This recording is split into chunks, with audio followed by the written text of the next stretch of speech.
Hey guys, it's a beautiful February day. It's a Friday, so we got away from the day job and getting some things done around the ranch. We out here got the house dogs as well. We got Toby and we got Griff. We know other guard dogs out here, so they can probably run around a little bit here and they'll enjoy that. It's a beautiful property. The Marple family leased us to this last year, and we're not going to lease it this year. We've got a little bit larger piece, and so they're going to go back to haying this. But what I wanted to show you today was this temporary corral setup that we did for the sheep. We had a gate here in front of us that would go from left to right, and it would open up. And then, so here was our drive path as well. So we could open this up kind of wide here. And then we just had a normally electric fence for about an acre around, and we'd bring them in the night before and open that up, and half the time in the morning we'd come out here and they'd already be in there.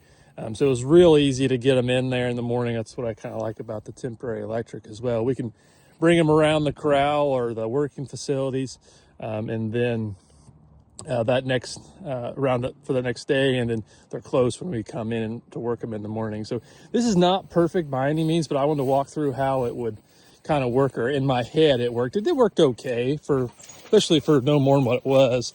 So we would have this closed here. That's our alleyway to get into the facilities. So we'd have these two pins here and over there would be all open when we bring them all in. After we would bring them in, there's our gate. We'd shut this one here, so keeping them all enclosed. And then these would be open. So then we'd get all the sheep that were over here and we'd get them all in here. And so we'd have no sheep over there, all the sheep in here. And then that would allow us to then take however many we wanted into our facility or into our alleyway here. So we'd open this gate up here. And so that would give us a decent little funnel. You can see, so there's the edge, there'd be a gate across there.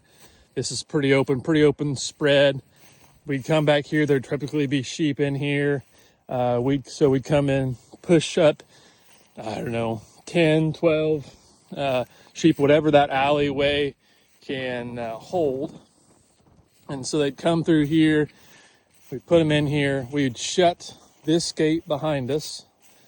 And one of the problems with this setup was when we shut this, kind of had a pinch point back here. So if you get too many sheep in here, you're not having good momentum throughout.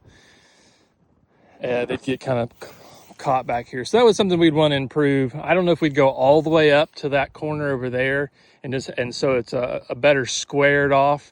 We didn't have an extra gate, and when I put this up, so this is what we went with. So they'd come in here. We have these, this gate right here would have been closed. So this is closed. Sheepco, we walk down, we do open this one up. I do like these gates. These are actually a dog panel, just from like TSC. For the sheep, I think they do great. I would hate to do anything more than a sheep in those, but they're lightweight, it's small, maybe 1 inch by 3 inches or 2 by 4, something like that.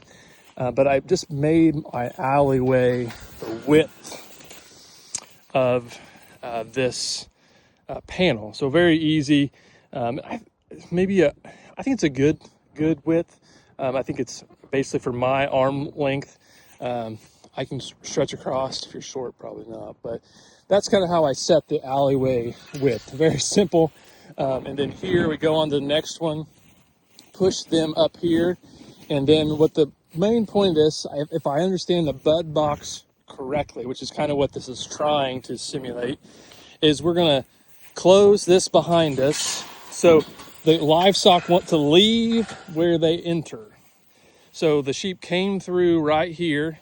We're coming this way, and this is where we're wanting them to go. This is the alleyway, all right? So we got another one of our gates here.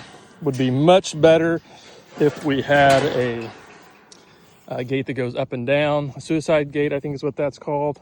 But that's what we had for now. So we're going through, and with the sheep If I walk in on this side, eyes up, walking past them, those sheep should want to come from here around and get away from me.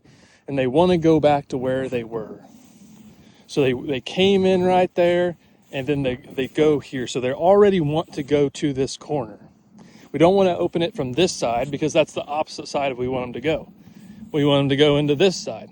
So what that does, that adds in this, also having this gap here. We don't keep any livestock in this area here. I believe that is, I forget what it's called, but we want to have momentum. And if the sheep get standing in there, when they come in, they're not as likely to go back to where they came from. But if they come in with some intention, some momentum coming through here, they will go back in through here. They want to go back to where they came from. So the sheep want to get away from me. They want to get past me. They're a prey animal.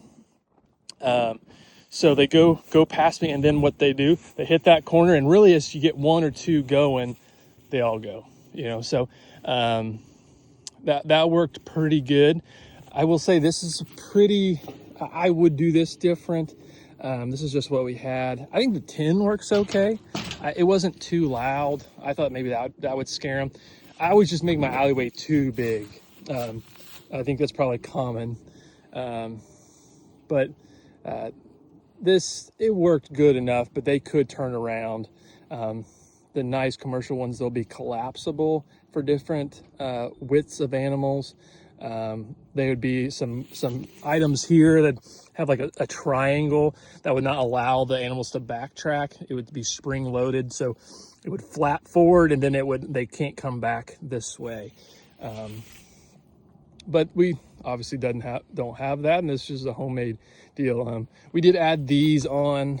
There's some cardboard because what we were doing, we were working them over here, and we were picking them up out of here and then banding, giving shots, that type of thing. So what we could do, the lambs we were doing that in August. The lambs are only maybe 40 pounds, so it really wasn't a big deal. For me, bending over this is probably, I don't know, to my hip, so I don't know if that would be 3.5 feet, something like that. It was okay for me to bend over. A lot of times what it would be, this was a solid panel, this would actually be collapsible down, and so it would be a nice, easy spot for you to bend over. We tried to put something here so when we were bending over, we didn't have these little wires coming up and hitting on us. But that did work. So that was for the lambs. So we pick up the lambs, and then the ewes, they just went straight out the end. And we didn't have one thing that's missing here. Well, there's a chain I'm missing there right now, but this would be chained on this left side. And we don't have a good divider. That's one thing I haven't liked a lot of the homemade ones I've seen. I want to be able to run the divider from back here. A lot of dividers you'll see are going to be up here. And when you're standing here, if you're running that divider, that sheep has to come to you, and they really just don't want to do that. They want to work past you. So I have seen some dividers, you can stand back here and you have a handle that you can move, and that handle would move this left to right. If we're going that way, we're going that way. That is what we would do. But it worked. The ewes would come out, and eventually that side got fewer. This side obviously got more. It is fairly small. I think these are 16-foot panels, and so we have really only two, and then like a 10-foot. So 32, 42 feet. That's split in half. We ran 60 ewes and roughly 60 lambs through this and had plenty of room. We could have, I think, had double that and been just fine. Probably over 100, this wouldn't work, but it's a really cheap setup. I mean, it's just woven. No, I mean, welded wire panels. They're even the cattle ones. They're not the sheep and goat ones. They're not going to be in here. We're not going to feed in this, so I'm not worried about that. We don't have horns on our sheep, so not worried about that. We actually were given these panels, so that was just awesome of the people that had done it. So this is older ones that are a little thicker, but just 6-foot post. Those were needed. So it did take probably, I don't know, me half a day to come out here, hammer the post in, and try to figure out my idea, and there are definitely things that could be better. I want to say this should be solid right here because the sheep will want to go to the light, I believe. So if this was solid, they wouldn't want to work this way. So even I want to say maybe even all three sides should be enclosed. You have to look that up on the bud box, but that is what it's trying to do, at least. And our sheep have been worked enough that we really didn't need a bud box. But it was nice to see it kind of work, and it went good that day. We had 3 folks out with us. My wife was quite pregnant at that point, and it was August, and I was gracious that she was out here.